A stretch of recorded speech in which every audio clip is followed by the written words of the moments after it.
Seventh class పిల్లలు exercise 7.7 చూడండమ్మా. First లెక్క చూడండి. Calculate the simple interest accrued on a sum of rupees 12,600 at the rate of 9% per annum for 2 years. ఒకళ్ళ దగ్గర మనం ఏం చేసాం, 12,600 రూపాయలు తీసుకున్నాం, 9 రూపాయలు వడ్డీ ఇస్తానని అని చెప్పాం అనమాట. ఎన్ని సంవత్సరాలకి? 2 సంవత్సరాలకి. ఇప్పుడు ఈ లెక్క చెయ్యాలి. వడ్డీ ఎంత అయ్యింది అన్నది మనం చూపించాలి. ఇందులో వడ్డీ ఎంత అయింది? 12,600 తీసుకున్నాం కదా. తీసుకున్నప్పుడు 9% వడ్డీ ఇస్తున్నాం కదా. ఇచ్చినప్పుడు ఎన్ని సంవత్సరాలకి? 2 సంవత్సరాలకి. 2 సంవత్సరాలకు వడ్డీ ఎంత అయింది? 12,600కి లెక్క చేయండి. Given principal rupees 12,600. ఈ 12,600 వేసుకోండి. ఇయర్స్ ఎన్ని ఇయర్స్? టైం అంటాం. Time is equal to 2 years. Rate of interest ఎంతమ్మా? 9%.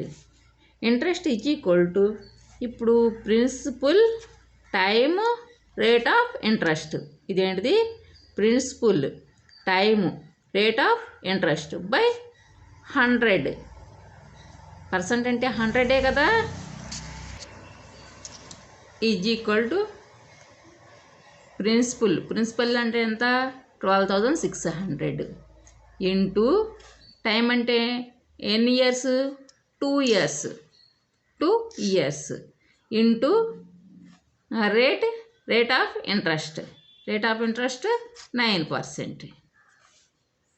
12,600 ఇంటూ 2 years ఇంటూ 9% బై 100%. అంటే ఏంటమ్మా?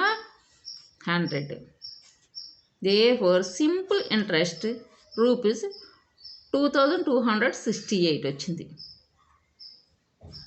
2,268. వీటిని మనం ఏం చేయాలి? ఈ రెండింటిని కొట్టేయాలి. కొట్టేసిన తర్వాత ఈ రెండింటిని మల్టిప్లికేషన్ చేయాలి. మళ్ళీ వచ్చిన దాన్ని మల్టిప్లికేషన్ చేయాలి. ఈ మల్టిప్లికేషన్ ఎలా చేస్తారన్నది చూడండి. శ్రద్ధగా వినండి అమ్మ 7th క్లాస్ పిల్లలు. చూడండి.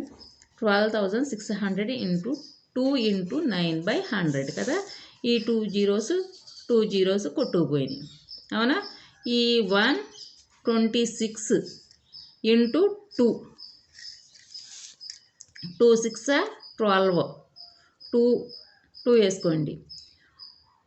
2 2s 4 ఈ 1 5 వేయండి. 2 1s 2 2 1s 2 ఎంత వచ్చింది? 252 వచ్చింది. మళ్ళీ ఈ 9 ఉంది కదా, ఈ 9 పెట్టి మళ్ళీ మల్టిప్లికేషన్ చెయ్యాలి. ఇంటూ అంటే మల్టిప్లికేషనే కదమ్మా. 9 2s 18 8 1 9 5s 45 45 1 46 6 అమ్మా.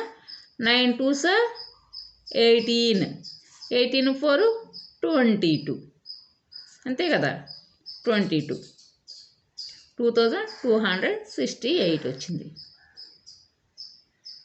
ఇలా కొట్టేసుకోవాలి. మీకు ఎక్కం కూడా వేసి చూపించాను, మీరు బాగా చేయాలమ్మా. అర్థమైందా? 5 times చెయ్యండి. సబ్స్క్రైబ్ చేస్తే మీకు లైన్లో వస్తాయి. ఫస్ట్ లెక్క అయిపోయిందమ్మా 7.7లో 7th క్లాస్ పిల్లలు.